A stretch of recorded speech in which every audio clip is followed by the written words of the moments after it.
ایک سوال پیدا ہوتا ہے کہ یہ نقابت کیوں کی جاتی ہے اور نقابت کے لیے ایک الگ سے شخصیت کا انتخاب کیوں کیا جاتا ہے؟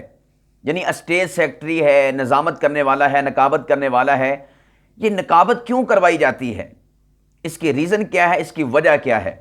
تو میں آج کی اس نشست میں آپ کو اس کی ریزن اور وجہ بھی بتا دیتا ہوں کہ نقابت کیوں ہوتی ہے۔ یوں بھی تو ہو سکتا ہے نا کہ مائک پڑا ہوا ہے، سامعین سامنے بیٹھے ہوئے ہیں، تلاوت کرنے والا خود ہی آئے، تلاوت شروع کرے، تلاوت کا اختتام کرے، چلا جائے، نعت پڑھنے والا خود ہی آئے، نعت پڑھے، نعت پڑھنے کے بعد چلا جائے، خطیب خود ہی آئے بغیر کسی کی دعوت کے، کوئی دعوت دینے والا نہ ہو، بیان کرے واپس چلا جائے۔ یہ بھی تو ہو سکتا ہے کہ نہیں ہو سکتا؟ پاسبل ہے، ہو سکتا ہے۔ لیکن اس ہو سکنے کے باوجود بھی درمیان میں ایک نقیب کو داخل کیوں کیا جاتا ہے؟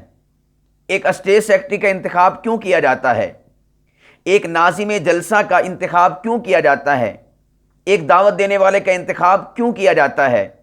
تو اس کا جواب سنیے گا۔ اس کا جواب یہ ہے کہ یہ جو نقابت ہوتی ہے یہ متکلم اور سامعین کے درمیان ربط کا نام ہے۔ لفظوں کے اوپر غور کیجئے گا۔ نقابت کیا ہے؟ متکلم اور سامعین کے درمیان ربط کا کام دیتی ہے، اور ربط کا نام ہے۔ اس کا گویا کہ اس کو سمجھنا چاہیں تو یوں کہہ سکتے ہیں کہ یہ ایک الفی کا کام دیتی ہے۔ جس طرح الفی اور ٹیپ دو متفرق صفحات کو آپس میں جوڑ دیتی ہے، اسی طور پر سامعین اور متکلم کے درمیان نقابت ایک جوڑ پیدا کرتی ہے، ایک تعلق پیدا کرتی ہے۔ اور نقابت کے ذریعے سے ہوتا کیا ہے کہ متکلم اور سامعین کے درمیان جو حجاب اور دوری ہوتی ہے، نقابت اس حجاب اور دوری کو ختم کر دیتی ہے۔ نقابت سامعین اور متکلم کے درمیان جو حجاب اور دوری ہوتی ہے اس کو ختم کر دیتی ہے۔ اب دیکھیں، جب ایک نقیب محفل مائک پہ آ کر اپنے آنے والے معزز مہمان کو دعوت دینے سے پہلے اشعار پڑھتا ہے، اس کے علمی سٹیٹس کے متعلق، اس کے جو بیان ہونے والا ماں بعد کے اندر ہوتا ہے اس سے متعلق ایک اشارہ دیتا ہے کہ اب کون سی شخصیت آ رہی ہے۔ ظاہر سی بات ہے کہ ہر ایک کے لیے ہر قسم کے جو ہے اشعار، ایک ہی قسم کے اشعار تو نہیں نہ استعمال ہوتے۔ یہ دیکھا جاتا ہے نقیب محفل کے یہ شخص کیسا ہے۔ مثال کے طور پر جہادی بیان کرتا ہے تو ظاہر سی بات ہے جہادی اشعار پڑھے جائیں گے۔ دفاع صحابہ کا کام کرتا ہے تو دفاع صحابہ سے متعلقہ اشعار پڑھے جائیں گے۔ اب یہ جو نقیب محفل نے دفاع صحابہ کے اشعار پڑھے وکیل صحابہ کو دعوت دینے سے پہلے، تو یہ اشعار کیا کریں گے؟ سامعین اور متکلم کے درمیان ربط کو پیدا کر دیں گے۔ جو حجاب اور دوری تھی کہ نہ جانے کون آ رہا ہے، نہ جانے یہ کیسی شخصیت ہے، نہ جانے اس کا کلام کیسا ہوتا ہے، تو نقابت متکلم اور سامعین کے درمیان جو حجاب ہوتا ہے اس حجاب اور دوری کو ختم کر دیتی ہے۔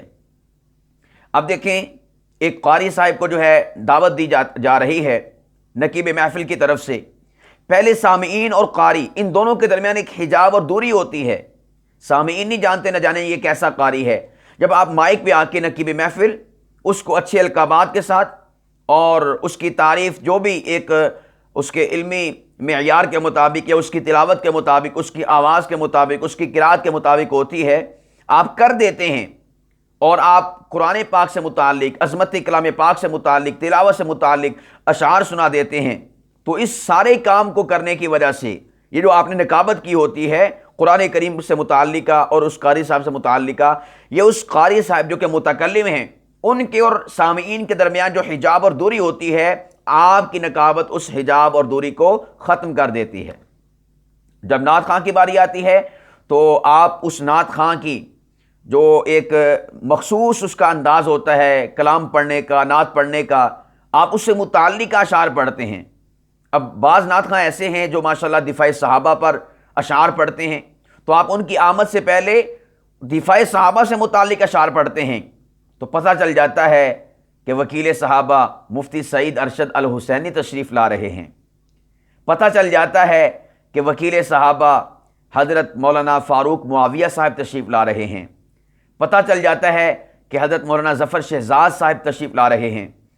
اور اسی طور پر جو ہے جب قاسم گجر صاحب کو دعوت دینی ہو تو اس سے پہلے ان کی شان شان جب اشعار پڑھے جاتے ہیں تو ہر ایک کو پتہ چل جاتا ہے، بلکہ جب آپ کی مسکراہٹ سامعین کے سامنے جاتی ہے تو وہ سمجھ جاتے ہیں کہ اب قاسم گجر صاحب تشریف لا رہے ہیں۔ اسی طرح ابو بکر مدنی صاحب ہیں. تو ظاہر سی بات ہے کہ ہر ایک نعت خواں کا اپنا اپنا معیار ہے. سید سلمان گیلانی صاحب ہیں ماشاءاللہ، جب آپ ان کو دعوت دیں گے تو جو ان کا ایک مخصوص انداز ہے، آپ کو بھی نکابت میں وہی انداز اختیار کرنا ہوگا کہ جس انداز کی وجہ سے، آپ کی نکابت کی وجہ سے اس متکلم اور سامعین کے درمیان حجاب اور دوری جو ہے وہ ختم ہو جائے گی. اور اسی طرح آپ خطبہ کو دیکھ لیں، کچھ خطبہ ایسے ہیں جو ماشاءاللہ شعلہ بیاں خطبہ ہوتے ہیں، جس طرح ہمارے استاد محترم حضرت غازی اورنگزیب فاروقی صاحب، حضرت استاد محترم مولانا معاویہ اعظم صاحب، اور حضرت استاد محترم مولانا محمد احمد لدھیانوی صاحب.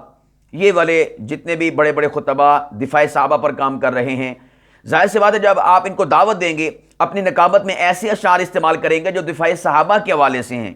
جیسے ہی آپ استعمال کریں گے اور آپ کا ایک ایک لفظ نکلتا جائے گا اور سامعین پہلے اضطراب کا شکار ہوگے، نہ جانے اب کس کو دعوت دینے کے لیے نقیب محفل مائک پر تشریف لا رہے ہیں. جیسے آپ اشعار استعمال کریں گے خاص نکابت کے حوالے سے، اس خطیب کو جس کو آپ نے دعوت دینی ہے اس کے علمی کام اور علمی سٹیٹس کے حوالے سے اور اس کے کاز کے حوالے سے، اس کے مشن کے حوالے سے، تو فوراً وہ حجاب اور دوری سامعین اور متکلم کے درمیان جو ہے وہ ختم ہو جائے گی.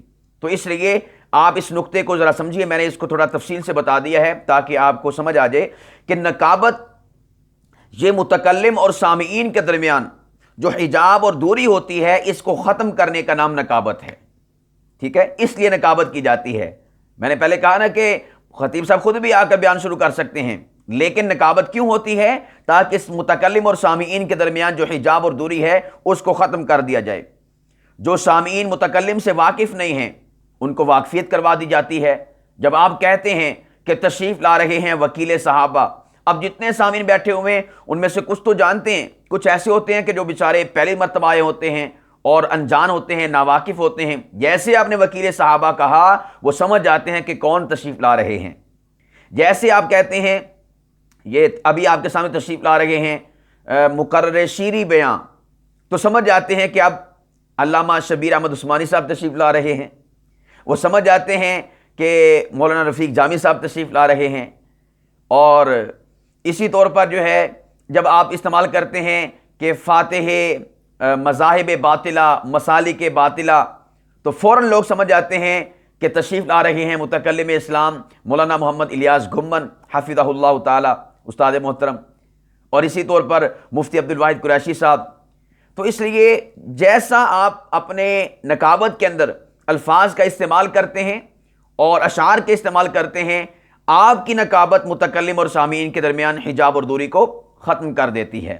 تو اس وجہ سے نکابت ہوتی ہے. میں آپ کو بیان کر رہا تھا، وجہ بیان کر رہا تھا کہ نکابت کیوں کی جاتی ہے، یہ اس کی ریزن اور اس کی وجہ آپ کے سامنے آ رہی ہیں. یاد رکھیے گا، جس طرح طلباء کتاب سے پہلے صاحب کتاب سے واقفیت حاصل کرتے ہیں اور ان کے لیے کرنا ضروری ہوتی ہے تاکہ کتاب شروع کرنے سے پہلے صاحب کتاب کا علمی مرتبہ، اس کی شخصیت، اس کا مقام و مرتبہ آپ کے دل میں بیٹھے. اس کے بعد آپ کتاب پڑھیں، آپ کو شعور بھی آئے گا، لطف بھی آئے گا، مزہ بھی آئے گا اور آپ کے جو ہے علمی فائدہ بھی حاصل ہوگا. لیکن جب آپ کو پتہ ہی نہیں مصنف کیسا ہے، مؤلف کیسا ہے، مرتب کیسا ہے، اس کا علمی مقام کیسا ہے، تو یاد رکھیے گا آپ کما حق ہو کتاب سے فائدہ نہیں اٹھا سکتے. تو اسی طور پر نکابت کیوں کی جاتی ہے؟